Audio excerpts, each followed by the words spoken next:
അപ്പം നോക്കുക, ഇതിനകത്ത് രണ്ട് ക്യാരക്ടർ അറേ ഉണ്ട്. ABCD അതിനകത്ത് രണ്ട് ക്യാരക്ടർ അറേയിലും സ്റ്റോർ ചെയ്തിരിക്കുന്നത് ABCD എന്ന് തന്നെയാണ്. Welcome to Entri classes. അപ്പോൾ നമ്മൾ HSST കമ്പ്യൂട്ടർ സയൻസിൻ്റെ ക്വസ്റ്റ്യൻ ഡിസ്കഷൻ്റെ ഭാഗമായിട്ട് C പ്രോഗ്രാമിങ്ങിൻ്റെ ക്വസ്റ്റ്യൻസ് ആണ് നോക്കിക്കൊണ്ടിരിക്കുന്നത്. അപ്പോൾ നമ്മൾ ഇന്ന് നോക്കാൻ പോകുന്നത് മുൻ വർഷങ്ങളിൽ PSC ചോദിച്ചിട്ടുള്ള, അതേപോലെ മറ്റ് കോമ്പറ്റീഷൻ എക്സാമുകളൊക്കെ ചോദിച്ചിട്ടുള്ള C പ്രോഗ്രാമിൻ്റെ കൺട്രോൾ സ്റ്റേറ്റ്മെൻറ്റ്സിൻ്റെ വിഭാഗത്തിൽ നിന്ന് വന്നിട്ടുള്ള കുറച്ച് ചോദ്യങ്ങൾ. അപ്പോൾ എങ്ങനെയാണ് നമ്മൾ ചോദ്യങ്ങൾ മാക്സിമം വർക്കൗട്ട് ചെയ്തെങ്കിൽ മാത്രമേ എങ്ങനെയാണ് ചോദ്യം വരുന്നത്, ഏത് രീതിയിലാണ് വരുന്നതെന്നൊക്കെ നമുക്ക് എന്ത് ചെയ്യാൻ പറ്റും, മനസ്സിലാക്കാം. അതിനനുസരിച്ച് നമുക്ക് പഠനത്തെ ഓർഗനൈസ് ചെയ്യാൻ പറ്റും. അപ്പം ഇവിടെ ഞാൻ എപ്പോഴും പറയുന്ന പോലെ ഒരു ചോദ്യം കണ്ടു കഴിയുമ്പോൾ നിങ്ങളൊന്ന് പോസ് ചെയ്തിട്ട് ഒന്ന് തനിയെ ചെയ്യാൻ നോക്കുക, എന്നിട്ട് അപ്ലൈ ചെയ്യുക. നിങ്ങൾ ചെയ്ത് ശരിയാണോ ഇല്ലയോ നോക്കാം. ഇത് HSSTയുടെ 2018 നടന്ന ചോദ്യ പേപ്പറിൽ നിന്നും ഉള്ള ഒരു ചോദ്യമാണ്. ഇതിൻ്റെ ഔട്ട്പുട്ട് എന്താണെന്നുള്ളതാണ് ചോദ്യം. അപ്പം ഇവിടെ ഒരു വൈൽ ലൂപ്പ് തന്നിട്ടുണ്ട്. വൈൽ ലൂപ്പിൻ്റെ അകത്ത് ഒരു പ്രിന്റ് സ്റ്റേറ്റ്മെന്റ് ഉണ്ട്.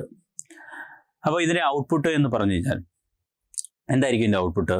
ഇതിൻ്റെ ഔട്ട്പുട്ട് എന്ന് പറഞ്ഞു കഴിഞ്ഞാൽ ഇതിന് ഔട്ട്പുട്ട് ഉണ്ടായിരിക്കത്തില്ല, അല്ലെങ്കിൽ ഇതിൽ നിന്ന് ഒന്നും തന്നെ ഔട്ട്പുട്ട് ഉണ്ടാവത്തില്ല. എന്തുകൊണ്ടായിരിക്കും? കാരണം ഇവിടെ ഒരു സെമികോളൻ കിടക്കുന്നുണ്ടോ? അപ്പോൾ ഇവിടെ ഒരു സെമികോളൻ കിടക്കുന്നിടത്തോളം കാലം എന്ത് സംഭവിക്കത്തില്ല, ഇത് ഈ നമുക്കൊരു ലൂപ്പിനോ അല്ലെങ്കിൽ ഇഫിനോ ഒക്കെ നമുക്ക് ഇവിടെ നമ്മൾ എന്ത് ഉപയോഗിക്കാറില്ല, സെമികോളൻ ഉപയോഗിക്കാറില്ല. അങ്ങനെ ഉപയോഗിച്ച് കഴിഞ്ഞാൽ എറർ ഒന്നും ഉണ്ടാക്കത്തില്ല.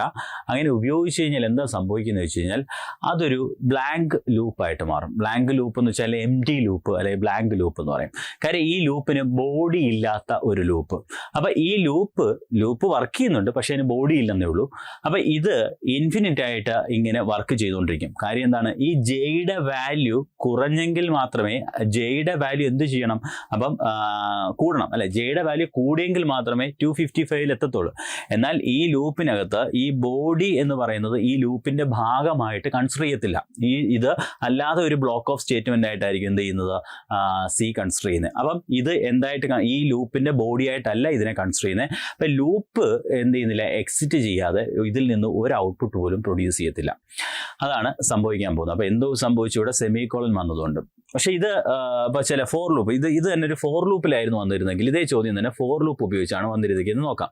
ഇപ്പോൾ I = 0, I less than 25, അതേപോലെ തന്നെ I++, ഇങ്ങനെ ഒരു ലൂപ്പ്. എന്നിട്ട് ഇതിൻ്റെ താഴെ എടുത്തേക്ക് ഞാൻ പ്രിന്റ് എഫ് എന്താണ് വെൽക്കം എന്ന് എഴുതുകയാണ്. വെൽക്കം എന്ന് പ്രിന്റ് എഫ് എഴുതുന്നു. ഓക്കെ, ഈ ഒരു ലൂപ്പ് ഒന്ന് പരിശോധിച്ചേ. ഈ ഒരു ലൂപ്പ് നോക്കിക്കഴിഞ്ഞാൽ ഈ ലൂപ്പ് എന്താണ് സംഭവിക്കുന്നത്? 25 തവണ ഈ വെൽക്കം എന്ന് പ്രിന്റ് ചെയ്യാനുള്ള ലൂപ്പാണ്. അതാണല്ലോ ഈ ലൂപ്പ്. ഞാൻ ഇവിടെ ഒരു സെമികോളൻ ഇട്ട് കൊടുത്തു കഴിഞ്ഞാൽ ഇതെന്താണ്? എംപ്റ്റി ലൂപ്പ് എന്നാണ് പറയുന്നത്. അപ്പം എംപ്റ്റി ലൂപ്പ് ആയി കഴിഞ്ഞാൽ പ്രത്യേകത എന്താണ്? ഈ ലൂപ്പ് എക്സിറ്റ് ചെയ്യണമെങ്കിൽ ഈ കണ്ടീഷൻ എന്ത് ചെയ്യണം? അപ്പോൾ അത് ഈ ലൂപ്പിന്റെ ഭാഗമായിട്ടല്ല ഈ ബോഡിയെ കാണുന്നത്. ഈ ബോഡി വേറൊരു ബ്ലോക്ക് ആയിട്ടാണ്, ആ പ്രോഗ്രാമിന്റെ വേറൊരു ഭാഗമായിട്ടാണ് കാണുന്നത്. ഈ ലൂപ്പിന് ബോഡി ഇല്ല. എന്നാൽ ഈ ലൂപ്പ് എപ്പോൾ എക്സിറ്റ് ചെയ്യും? ഈ ലൂപ്പ് സ്വാഭാവികമായിട്ടും ഈ ലൂപ്പിനകത്തുള്ള സ്റ്റേറ്റ്മെന്റ് I++ നടക്കുന്നു, അതുപോലെ കണ്ടീഷൻ ചെക്ക് ചെയ്യുന്നു. അതുകൊണ്ട് ഈ ലൂപ്പ് എക്സിറ്റ് ചെയ്യും. ഈ ലൂപ്പ് തീർച്ചയായിട്ടും എക്സിറ്റ് ചെയ്യും. I കൂടി 25ന്റെ മുകളിലേക്ക് എത്തിക്കഴിയുമ്പോൾ, ഐയുടെ വാല്യൂ 25ന്റെ മുകളിലേക്ക് അല്ലെങ്കിൽ 25 എത്തിക്കഴിയുമ്പോൾ തീർച്ചയായിട്ടും ഈ ലൂപ്പിൽ നിന്ന് എക്സിറ്റ് ചെയ്യും. ഈ ലൂപ്പിൽ നിന്ന് എക്സിറ്റ് ചെയ്ത് കഴിഞ്ഞാൽ എന്താ സംഭവിക്കുന്നത്? പ്രിന്റ് എഫ് എന്ന് ഉള്ള ഈ സ്റ്റേറ്റ്മെന്റ് വർക്ക് ചെയ്യും. ആ സ്റ്റേറ്റ്മെന്റ് വർക്ക് ചെയ്യുന്നതിന്റെ ഫലമായിട്ട് വെൽക്കം എന്ന് പ്രിന്റ് ചെയ്യും. ഒരു തവണ പ്രിന്റ് ചെയ്യും, ഒന്നിൽ കൂടുതൽ തവണ പ്രിന്റ് ചെയ്യത്തില്ല. ഒരേ ഒരു തവണ മാത്രമേ പ്രിന്റ് ചെയ്തുള്ളൂ. പക്ഷേ ഇവിടെ എന്താണ്? ഒരു ഇൻക്രിമെന്റോ ഡിക്രിമെന്റോ ഈ സ്റ്റേറ്റ്മെന്റിനകത്ത് ഇല്ല. വൈൽ ലൂപ്പിന്റെ ഒരു കുഴപ്പം എന്താണ്? ഇൻക്രിമെന്റും ഡിക്രിമെന്റും ആ ഒരു സ്റ്റേറ്റ്മെന്റിനകത്ത് ഇല്ലാത്തതുകൊണ്ട് തന്നെ ഈ ജെയുടെ വാല്യൂ അപ്ഡേറ്റ് ചെയ്യാൻ പറ്റാതെ അതേപോലെ തന്നെ നിൽക്കും. അതിന്റെ അർത്ഥം എന്താണ്? ഔട്ട്പുട്ടുകളൊന്നും പ്രൊഡ്യൂസ് ചെയ്തില്ല. ഇതിൽ നിന്ന് എക്സിറ്റ് ചെയ്തെങ്കിൽ മാത്രമല്ലേ ഈ ലൈനിലേക്ക് എത്തത്തുള്ളൂ. അപ്പോൾ ഇതിൽ നിന്ന് എക്സിറ്റ് ചെയ്യാതെ നിൽക്കുന്നത് കൊണ്ട് എന്താ സംഭവിക്കുന്നത്? നോ ഔട്ട്പുട്ട് ആയിരിക്കും. ഓക്കെ ആണല്ലോ. അടുത്തൊരു പ്രോഗ്രാം, അത് ഇഫ് ഉപയോഗിച്ചുള്ള കൺട്രോൾ സ്ട്രക്ചർ തന്നെ ഇഫ് ഉപയോഗിച്ചുള്ളതാണ്. ഇവിടെ 3 വേരിയബിൾ ആണുള്ളത്, A, B, C. അതിനകത്ത് എയുടെ വാല്യൂ 500, ബിയുടെ വാല്യൂ 100, സിയുടെ വാല്യൂ ഇല്ല. സിക്ക് ഇപ്പോൾ വാല്യൂ ഇല്ല. അറ്റ് പ്രസൻറ്റ് സിക്ക് വാല്യൂ ഇല്ല. If not a greater than or equal to 400. ഇവിടെ രണ്ട് ഓപ്പറേഷനാണ് നടക്കേണ്ടത്. ഒന്ന് greater than or equal to operation, അതേപോലെ നോട്ട് ഓപ്പറേഷൻ. ഇവിടെ ഏത് ആദ്യം നടക്കുമെന്ന് ചോദിച്ചാൽ ആദ്യം നോട്ട് ഓപ്പറേഷൻ ആയിരിക്കും നടക്കുന്നത് അല്ലേ. ഇത് ബ്രാക്കറ്റിനകത്തല്ല, അതുകൊണ്ട് തന്നെ ഇത് ബ്രാക്കറ്റിനകത്തല്ല അല്ലേ. അതായത് ഇത്രയും ബ്രാക്കറ്റിനകത്തല്ലാത്തത് കൊണ്ട് തന്നെ എന്താണ്, നോട്ട് ഓപ്പറേഷൻ ആയിരിക്കും നടക്കുന്നത്. എന്ത് ഓപ്പറേഷൻ ആയിരിക്കും നടക്കുന്നത്? Not operation. Not operation 500 not എന്ന് പറഞ്ഞു കഴിഞ്ഞാൽ എന്താണ്? 0. അപ്പം ഏതൊരു നമ്പറിനെയും നോട്ട് ചെയ്ത് കഴിഞ്ഞാൽ സീറോയിലേക്ക് വരും, സീറോയെ നോട്ട് ചെയ്ത് കഴിഞ്ഞാൽ 1 ആയിട്ട് വരും. അപ്പോൾ ഇതിനെ നോട്ട് 500 എന്ന് വെച്ച് കഴിഞ്ഞാൽ എന്താണ്, സീറോ എന്നാണ് മീനിങ്. സോ നോട്ട് 500 എന്ന് വെച്ചാൽ സീറോ. അപ്പോൾ ഈ എക്സ്പ്രഷൻ എന്തായിട്ട് മാറി, 0 greater than or equal to 400. അപ്പോൾ 0 greater than or equal to 400 എന്നുള്ള കണ്ടീഷൻ ഫോൾസ് ആണ്. ഫോൾസ് ആയതുകൊണ്ട് ഈ സ്റ്റേറ്റ്മെന്റ് വർക്ക് ചെയ്യത്തില്ല. ഈ സ്റ്റേറ്റ്മെന്റ് വർക്ക് ചെയ്യത്തില്ല. ഈ സ്റ്റേറ്റ്മെന്റ് വർക്ക് ചെയ്യും. സ്വാഭാവികമായിട്ടും സിയുടെ വാല്യൂ എത്ര ആവും, 200 ആവും. സിയുടെ വാല്യൂ എത്ര ആവും, 200 ആവും. ഇനി പ്രിന്റ് ചെയ്തത് എന്താണ്, ബിയുടെ വാല്യൂം സിയുടെ വാല്യൂ. ബിയുടെ വാല്യൂ എന്താണ്, 100 തന്നെയാണ്. ബിയുടെ വാല്യൂന് മാറ്റം ഉണ്ടായില്ല. കാര്യം എന്താണ്, ഈ സ്റ്റേറ്റ്മെന്റ് വർക്ക് ചെയ്തില്ലല്ലോ. ഈ സ്റ്റേറ്റ്മെന്റ് വർക്ക് ചെയ്തെങ്കിൽ മാത്രമല്ലേ ബിയുടെ വാല്യൂ 300 ആവുന്നുള്ളൂ. അപ്പോൾ ബിയുടെ വാല്യൂ അവിടെ മാറാതെ തന്നെ നിൽക്കുകയാണ്, 100 ആയിട്ട് തന്നെ നിൽക്കുകയാണ്. സിയുടെ വാല്യൂ 200 ആയിട്ട് നിൽക്കുകയാണ്. സോ 100, 200. അപ്പം ഇതിനകത്ത് ഏതായിരിക്കും ഔട്ട്പുട്ട് ആയിട്ട് വരുന്നത്, 100, 200 ആയിട്ടുള്ളത് ഓപ്ഷൻ സി ആണ്. കേട്ടല്ലോ, 100, 200. ബിയുടെ വാല്യൂ 100, സിയുടെ വാല്യൂ 200. ഓക്കെ ആണല്ലോ. അടുത്ത what will the output of the following code. അടുത്തൊരു കോഡിന്റെ ഔട്ട്പുട്ട് എന്താണെന്നുള്ളതാണ്. ഇത് കോഡ് നോക്കി കഴിഞ്ഞാൽ ലൂപ്പാണ്, നെസ്റ്റഡ് ലൂപ്പാണ്. എന്താണ് നെസ്റ്റഡ് ലൂപ്പ് എന്ന് അറിയാലോ, ഒരു ലൂപ്പിന്റെ ബോഡിക്കകത്ത് എഗെയിൻ നമ്മൾ ലൂപ്പ് യൂസ് ചെയ്യുമ്പോഴാണ് അതിനെ നെസ്റ്റഡ് ലൂപ്പ് എന്ന് പറയുന്നത്. സോ ഇതൊരു നെസ്റ്റഡ് ലൂപ്പാണ്. ഇവിടെ നോക്കാൻ നിങ്ങൾക്ക്, അപ്പോൾ ഇവിടെ എന്താണ്, ഔട്ടർ കണ്ടീഷൻ ട്രൂ ആണെങ്കിൽ ഇന്നർ ലൂപ്പിലേക്ക് പ്രവേശിക്കും, ഇന്നർ കണ്ടീഷനോടെ ചെക്ക് ചെയ്ത് ഇന്നർ ലൂപ്പിലേക്ക് പ്രവേശിക്കും. ഇവിടെ ഇതിന്റെ ഔട്ട്പുട്ട് എന്തായിരിക്കും, നിങ്ങൾ പോസ് ചെയ്തിട്ട് നോക്കുക. ഇതിന്റെ output Kerala will be printed 100 times ആണോ, അതോ 100 തവണ ഈ കേരള എന്ന് പ്രിന്റ് ചെയ്യുമോ, അതോ കേരള വിൽ ബി പ്രിന്റഡ് 15 തവണ പ്രിന്റ് ചെയ്യത്തോളോ, അതോ 30 തവണ പ്രിന്റ് ചെയ്യോ, അതോ Kerala will be printed 5 times 5 തവണയാണോ, 5 തവണയാണോ പ്രിന്റ് ചെയ്യുന്നത്, 15 തവണയാണോ പ്രിന്റ് ചെയ്യുന്നത്, 30 തവണയാണോ പ്രിന്റ് ചെയ്യേണ്ടത്, 100 തവണയാണോ പ്രിന്റ് ചെയ്യുന്നത് എന്നുള്ളതാണ് ചോദ്യം. അപ്പോൾ ഇവിടെ നമ്മൾ നോക്കേണ്ടത് ഐയുടെ value 0, I less than, condition true ആണ്. കണ്ടീഷൻ ട്രൂ ആയതുകൊണ്ട് സ്വാഭാവികമായിട്ട് ഇതിനകത്ത് കയറും. ജെ എന്ന് പറയുന്ന അടുത്തൊരു വേരിയബിൾ, അതിന്റെ വാല്യൂ 0, ജെ ലെസ് ദാൻ 5, അതും കണ്ടീഷൻ ട്രൂ ആണ്, ഇതിനകത്തേക്ക് വരുന്നു. ഇവിടെ നിങ്ങൾ ശ്രദ്ധിച്ച് നോക്കണം, ഇതിനകത്ത് ജെ അല്ല എഴുതിയിരിക്കുന്ന ഐ ആണ്. പറയുന്നത് മനസ്സിലാവുന്നുണ്ടോ? ഇവിടെ ജെ അല്ല, പെട്ടെന്ന് നമുക്കൊരു കൺഫ്യൂഷൻ വരാൻ സാധ്യതയുണ്ട്. ജെ ആണോ എന്നൊക്കെ കൺഫ്യൂഷൻ വരും. അല്ല, ഐ ആണ്. സോ സ്വാഭാവികമായിട്ട് ഐ ഗ്രേറ്റർ ദാൻ 2 ആണെങ്കിൽ എന്താ സംഭവിച്ചിരിക്കുന്നത്, കണ്ടിന്യൂ ചെയ്യാനാണ് പറഞ്ഞത്. കണ്ടിന്യൂ എന്ന് പറയുന്ന സ്റ്റേറ്റ്മെന്റ് നമ്മൾ ക്ലാസ്സിൽ പഠിച്ചതാണ്. കണ്ടിന്യൂ എന്ന് പറയുന്ന സ്റ്റേറ്റ്മെന്റ് എന്താണ് സംഭവിക്കുന്നത്, ആ ഒരു ഐട്രേഷൻ, ഒരു ലൂപ്പിനകത്ത് ഒരു കണ്ടിന്യൂസ് സംഭവിക്കുമ്പോൾ എന്താണ്, ആ ഐട്രേഷനകത്ത് അല്ലെങ്കിൽ ആ ചെയ്തുകൊണ്ടിരിക്കുന്ന ആ ഐട്രേഷൻ സ്റ്റോപ്പ് ചെയ്തിട്ട് നെക്സ്റ്റ് ഐട്രേഷനിലേക്ക് പോകും. സ്വാഭാവികമായിട്ട് ജെയുടെ വാല്യൂ കൂട്ടും. അതായത് ഈ പ്രിന്റ് വർക്ക് ചെയ്യത്തില്ല എന്നുള്ളതാണ് അതിന്റെ അർത്ഥം. ഈ ഒരു പ്രോഗ്രാമിനകത്ത് പ്രിന്റ് വർക്ക് ചെയ്യത്തില്ല, പ്രിന്റ് എഫ് വർക്ക് ചെയ്യത്തില്ല. അതിന് പകരം ജെയുടെ വാല്യൂ കൂട്ടും, വീണ്ടും വരും, വീണ്ടും കണ്ടീഷൻ ചെക്ക് ചെയ്യും.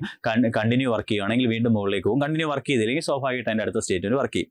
അപ്പോൾ ഇവിടെ എപ്പോഴാണ് കണ്ടിന്യൂ വർക്ക് ചെയ്യുന്നത്, ഐയുടെ വാല്യൂ 2 ഗ്രേറ്റർ ദാൻ 2 ആണെങ്കിൽ. അപ്പോൾ ഐയുടെ വാല്യൂ ഗ്രേറ്റർ ദാൻ 2 ആണെങ്കിൽ, ഐയുടെ വാല്യൂ ഗ്രേറ്റർ ദാൻ 2 ആണെങ്കിലാണല്ലോ കണ്ടീഷൻ വർക്ക് ചെയ്യുന്നത്. അപ്പോൾ ഐയുടെ വാല്യൂ 0 ആകുമ്പോഴും ഐയുടെ വാല്യൂ 1 ആകുമ്പോഴും കുഴപ്പമില്ല, ഈ കണ്ടിന്യൂ വർക്ക് ചെയ്യത്തില്ല. അപ്പോൾ ഐയുടെ വാല്യൂ 0 ആകുമ്പോഴും കണ്ടിന്യൂ വർക്ക് ചെയ്യില്ല, ഐയുടെ വാല്യൂ 1 ആകുമ്പോഴും എന്ത് ചെയ്യത്തില്ല, കണ്ടിന്യൂ വർക്ക് ചെയ്യത്തില്ല. ഐയുടെ വാല്യൂ ഗ്രേറ്റർ ദാൻ 2 ആകുമ്പോൾ മാത്രമാണ് എന്ത് സംഭവം, ഗ്രേറ്റർ ദാൻ. അപ്പം ഈക്വൽ ടു 2 ആണെങ്കിലും കുഴപ്പമില്ല, വർക്ക് ചെയ്യും അല്ലേ. ഐയുടെ വാല്യൂ ഈക്വൽ ടു 2 ആണെങ്കിൽ വർക്ക് ചെയ്യും. ഗ്രേറ്റർ ദാൻ 2 ആണെങ്കിലാണ്, ഗ്രേറ്റർ ദാൻ 2 എന്ന് വെച്ച് കഴിഞ്ഞാൽ 3 ആവണം.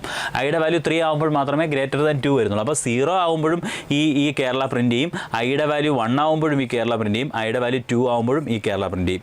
അപ്പോൾ ശ്രദ്ധിക്കേണ്ടത് എത്ര തവണ പ്രിന്റ് ചെയ്യുന്നുള്ള, ഓരോ തവണയും ഐയുടെ വാല്യൂ 0 ആകുമ്പോൾ, ഐയുടെ വാല്യൂ 0 ആയിരിക്കുമ്പോൾ ഇത് 5 തവണ പ്രിന്റ് ചെയ്യും, ഐയുടെ വാല്യൂ 1 ആയിരിക്കുമ്പോൾ ഇത് 5 തവണ പ്രിന്റ് ചെയ്യും, ഐയുടെ വാല്യൂ 2 ആയിരിക്കുമ്പോൾ ഇത് 5 തവണ പ്രിന്റ് ചെയ്യും. ഇനി ഐയുടെ വാല്യൂ 3 ആയെന്ന് വിചാരിച്ചോ, 3 ആയി കഴിഞ്ഞാൽ ഇനി ഇതിനകത്ത് കയറും, പക്ഷേ എന്ത് ചെയ്തില്ല, പ്രിന്റ് ചെയ്തില്ല. ഇതിനകത്ത് എന്തെങ്കിലും പ്രിന്റ് ചെയ്യില്ല, ഇതെങ്കിൽ ചുമ്മാ കിടന്ന് ലൂപ്പ് കണ്ടിന്യൂ ചെയ്തിട്ട് എക്സിറ്റ് ചെയ്യും. വീണ്ടും ഐയുടെ വാല്യൂ 4 ആകും, അതും വെറുതെ കിടന്ന് ഇവിടെ ലൂപ്പ് കണ്ടിന്യൂ ചെയ്ത് ഇതിൽ നിന്ന് എക്സിറ്റ് ചെയ്ത് പോകും. വീണ്ടും ഐയുടെ വാല്യൂ ഇൻക്രിമെന്റ് ചെയ്യും, ഇതിനകത്ത് കയറും. കാര്യം ഐയുടെ വാല്യൂ ഗ്രേറ്റർ ദാൻ 2 ആണെങ്കിൽ കണ്ടിന്യൂ ആ സംഭവിക്കുന്നത് അല്ലേ. കണ്ടിന്യൂ സംഭവിച്ചു എന്താണ്, നെക്സ്റ്റ് ഐട്രേഷനിലേക്ക് പോകും, ഇതിന്റെ താഴേക്കുള്ള സ്റ്റേറ്റ്മെന്റ് എക്സിക്യൂട്ട് ചെയ്തില്ല. അപ്പോൾ 3 തവണ 5, 5, 5, അതായത് 5 × 3 = 15 അല്ലേ. 5 × 3 = 15. സോ ആൻസർ 15 ആണ് അല്ലേ. അപ്പോൾ കേരള എന്ന് എത്ര തവണ പ്രിന്റ് ചെയ്യുമെന്ന് ചോദിച്ചു കഴിഞ്ഞാൽ കേരള എന്ന് 15 തവണ പ്രിന്റ് ചെയ്യും. സോ ആൻസർ എന്താണ്, ബി ആണ്. ആൻസർ എന്താണ്, ബി ആണ്. ഓക്കെ ആണല്ലോ. അടുത്തത് ഒരു ചോദ്യം, അതും കൺട്രോൾ സ്റ്റേറ്റ്മെന്റ് ഉപയോഗിച്ചുള്ള ചോദ്യം തന്നെയാണ്. അപ്പം നോക്കുക, ഇതിനകത്ത് 2 ക്യാരക്ടർ അറയുണ്ട്, ABCD. അതിനകത്ത് 2 ക്യാരക്ടർ അറയിലും സ്റ്റോർ ചെയ്തിരിക്കുന്നത് ABCD തന്നെയാണ്. 2 അറയിലും സ്റ്റോർ ചെയ്തിരിക്കുന്നത് ABCD, അതുപോലെ ABCD തന്നെയാണ്. വ്യത്യാസമൊന്നുമില്ല, സ്മോളും ക്യാപിറ്റലും ഒന്നും ഒരു വ്യത്യാസമില്ല, സെയിം ക്യാരക്ടർ തന്നെയാണ്, ABCD തന്നെയാണ്, അതിനകത്ത് വ്യത്യാസമൊന്നുമില്ല. സോ ശ്രദ്ധിക്കേണ്ടത്, ഇവിടെ ഈ STR1ഉം STR2ഉം ഈക്വൽ ആണെങ്കിൽ, ഇവ രണ്ടും ഈക്വൽ ആണെങ്കിൽ എന്ത് പ്രിന്റ് ചെയ്യും? ഈക്വൽ എന്ന് പ്രിന്റ് ചെയ്യും, അല്ലെങ്കിൽ അൺഈക്വൽ എന്ന് പ്രിന്റ് ചെയ്യും. ഒരു നോട്ടത്തിൽ തന്നെ നമുക്ക് മനസ്സിലാവും ഈ STR1ൽ കിടക്കുന്നതും STR2ൽ കിടക്കുന്ന ഒരേ വാല്യൂ ആണ്. അപ്പോൾ അത് രണ്ടും ഈക്വൽ ആണ് എന്നൊരു തോന്നൽ നമുക്കുണ്ടാവും. നമ്മൾ എന്ത് ചെയ്യും? ഈക്വൽ ആണ് എന്ന് ചിന്തിച്ചിട്ട് ഈ A എടുത്ത് ഉത്തരമാണെന്ന് പറഞ്ഞ് എഴുതും. യഥാർത്ഥത്തിൽ അതല്ല. എന്താണ് ഉത്തരം? അൺഈക്വൽ എന്നുള്ളതാണ് ഉത്തരം. എങ്ങനെയാണ് അൺഈക്വൽ എന്ന് ഉത്തരം വന്നതെന്ന് നോക്കാം. എങ്ങനെയാണ് അൺഈക്വൽ എന്ന് ഉത്തരം? STR1 ഒരു സ്ട്രിങ് ആണ്, അല്ലെങ്കിൽ ക്യാരക്ടർ അറയ്ക്കകത്ത് സ്റ്റോർ ചെയ്തിരിക്കുന്ന ഗ്രൂപ്പ് ഓഫ് ക്യാരക്ടേഴ്സിനെ നമ്മൾ വിളിക്കുന്ന പേര് സ്ട്രിങ്. ഇതൊരു സ്ട്രിങ് ആണ്. ഈ സ്ട്രിങ്ങുകളെ കമ്പയർ ചെയ്യാൻ നമുക്ക് ഈ റിലേഷണൽ ഓപ്പറേറ്റർ ഈക്വൽ ടു ഉപയോഗിച്ച് കമ്പയർ ചെയ്യാൻ പറ്റില്ല. അങ്ങനെ കമ്പയർ ചെയ്യണമെങ്കിൽ STRCMB എന്ന് പറയുന്ന ഫംഗ്ഷൻ ഉണ്ട്. STRCMB ഉണ്ട്, CMBI ഉണ്ട്, രണ്ട് ഫംഗ്ഷൻസ് ഉണ്ട്. ആ ഫംഗ്ഷൻസ് ഉപയോഗിച്ച് മാത്രമേ എന്ത് ചെയ്യാൻ പറ്റൂ? കമ്പയർ ചെയ്യത്തുള്ളൂ. അങ്ങനെ ആ ഫംഗ്ഷൻ ഉപയോഗിച്ച് കമ്പയർ ചെയ്യുകയാണ്, 0 ആണ് റിട്ടേൺ ചെയ്യുന്നെങ്കിൽ, ആ ഫംഗ്ഷൻ റിട്ടേൺ ചെയ്യുന്ന 0 ആണെങ്കിൽ അത് ഈക്വൽ ആണെന്നാണ് അതിൻ്റെ അർത്ഥം. എന്നാൽ ഇവിടെ ഇങ്ങനെ ഒരു കമ്പാരിസൺ എറർ ഉണ്ടാക്കത്തുമില്ല. അതാണ് ഇതിൻ്റെ പ്രത്യേകത. അതിനകത്ത് എററും ഉണ്ടാവത്തില്ല, എററും അല്ല. പിന്നെ എന്തായിരിക്കും സംഭവിക്കുന്നത്? അൺഈക്വൽ എന്നായിരിക്കും പ്രിന്റ് ചെയ്യുന്നത്. എന്താണ് അതിൻ്റെ പ്രശ്നം? എന്താണ് അതിൻ്റെ കാരണം എന്ന് ചോദിച്ചു കഴിഞ്ഞാൽ, STR1 എന്ന് വെച്ച് കഴിഞ്ഞാൽ ഒരു പോയിന്റർ വേരിയബിൾ ആണ്. STR നമുക്കറിയാം, ഒരു അറയുടെ നെയിം ഇറ്റ്സെൽഫ് എ പോയിന്റർ. അറയുടെ നെയിം ഒന്ന് പ്രിന്റ് ചെയ്ത് കഴിഞ്ഞാൽ നിങ്ങൾക്ക് കിട്ടുന്നത് ഒരു പോയിന്റർ വേരിയബിൾ ആയിരിക്കും കിട്ടുന്നത്, ഒരു പോയിന്റർ വാല്യൂ ആയിരിക്കും കിട്ടുന്നത്. അപ്പോൾ ഇവിടെ ഒരു പോയിന്റർ വാല്യൂവും ഇവിടെ ഒരു പോയിന്റർ വാല്യൂ ആണ് യഥാർത്ഥത്തിൽ. ആ പോയിന്റർ വാല്യൂ എന്ന് വെച്ച് കഴിഞ്ഞാൽ ഒരു ഇൻറ്റിജർ വാല്യൂ ആയിരിക്കും. ആ ഇൻറ്റിജർ വാല്യൂ എന്താണ്? ഇത് തമ്മിൽ ഡിഫറൻ്റ് ആയിരിക്കും. എന്തായാലും സ്ട്രിങ് STR1നകത്തുള്ള അഡ്രസ്സ് ആയിരിക്കത്തില്ല STR2നകത്തുള്ള അഡ്രസ്സ്. സോ അത് തമ്മിൽ കമ്പയർ ചെയ്യുമ്പോൾ രണ്ട് ഡിഫറൻ്റ് ആയിട്ടുള്ള രണ്ട് നമ്പേഴ്സ് ആണ് ഇവിടെ കമ്പാരിസൺ നടക്കുന്നത്. അതുകൊണ്ട് തന്നെ എന്തായിരിക്കും പ്രിന്റ് ചെയ്യാൻ പോകുന്നത്? അൺഈക്വൽ ആയിരിക്കും. ഇതൊരിക്കലും ഈക്വൽ ആവത്തില്ല. ഓക്കെ ആണല്ലോ. Find the output of the following program. അപ്പം അടുത്ത ഈ പ്രോഗ്രാമിൻ്റെ ഔട്ട്പുട്ട് നോക്കുക. അപ്പം ഈ പ്രോഗ്രാം ചെയ്ത് കഴിയുമ്പോൾ 11 ആണോ 11 ആണോ 12 ആണോ 13 ആണോ 14 ആണോ ഔട്ട്പുട്ട് എന്നുള്ളതാണ്. അപ്പോൾ ഈ പ്രോഗ്രാമിനകത്ത് നമ്മൾ പലപ്പോഴും ക്വസ്റ്റ്യൻ ഡിസ്കസ് ചെയ്തപ്പോൾ ഞാൻ പറഞ്ഞിട്ട് ആൻഡും ഓറും ഉപയോഗിച്ച് കമ്പൈൻ ചെയ്യുമ്പോഴുള്ള ചില പ്രത്യേകതകളാണ് നമ്മളിവിടെ നോക്കേണ്ടത്. ഇവിടെ വൈയുടെ വാല്യൂ ഇപ്പോൾ 10 ആണ്. വൈയുടെ വാല്യൂ എത്രയാണ്? 10 ആണ്.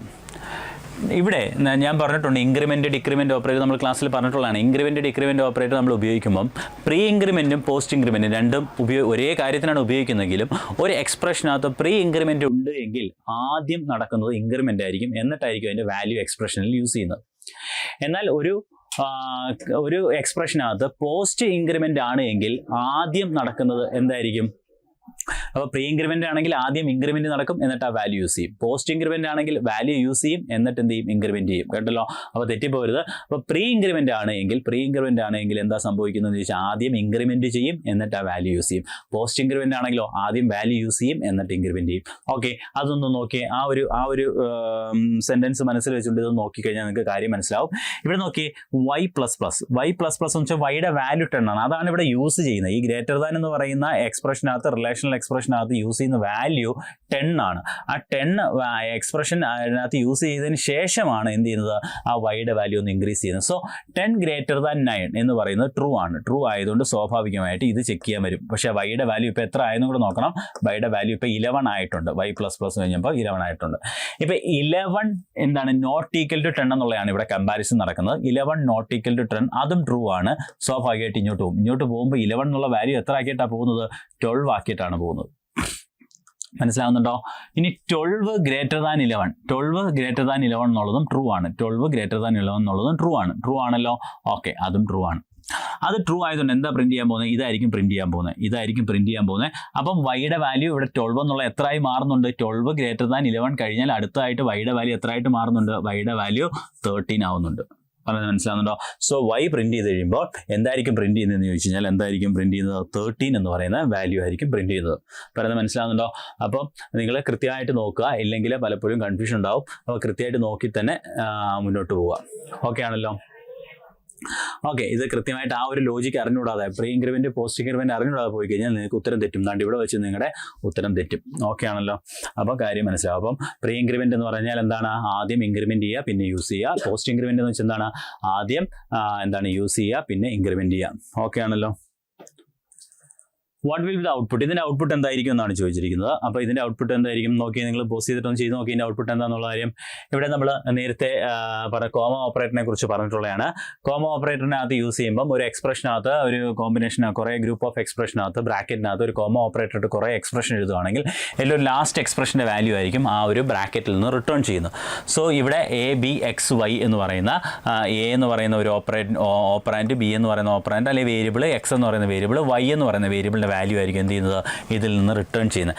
വൈയുടെ വാല്യൂ 0 ആയതുകൊണ്ട് എന്ത് ചെയ്യും, ഇത് എക്സിക്യൂട്ട് ചെയ്യത്തില്ല. വൈയുടെ വാല്യൂ 0 ആയതുകൊണ്ട് ഈ ഇഫിൻ്റെ ഫൈനൽ റിസൾട്ട്, ഇഫിൽ നിന്നും ഈ ബ്രാക്കറ്റിൽ നിന്നും പ്രൊഡ്യൂസ് ചെയ്യുന്ന വാല്യൂ എന്തായിരിക്കും, 0 ആയിരിക്കും. അതുകൊണ്ട് എന്ത് സംഭവിക്കും, ഇത് എന്ത് ചെയ്യത്തില്ല, പ്രിന്റ് ചെയ്യത്തില്ല. അപ്പോൾ ഇതിൽ നിന്ന് എന്ത് ചെയ്യത്തില്ല, ഒന്നും തന്നെ പ്രിന്റ് ചെയ്യത്തില്ല. Nothing is printed. ഇതെന്താണ്, നത്തിങ് ഈസ് പ്രിന്റഡ്. ഇതിൽ നിന്ന് ഒന്നും തന്നെ പ്രിന്റ് ചെയ്യത്തില്ല. ഓക്കെ ആണല്ലോ. ഓക്കെ, നിങ്ങൾക്ക് മനസ്സിലാവുന്നുണ്ടെന്ന് വിചാരിക്കുന്നു. അപ്പോൾ നിങ്ങളുടെ അഭിപ്രായങ്ങൾ തീർച്ചയായിട്ടും കമൻറ്റ് ചെയ്യുക. അപ്പോൾ നമുക്ക് അടുത്ത ക്ലാസ്സിൽ കാണാം. ബൈ.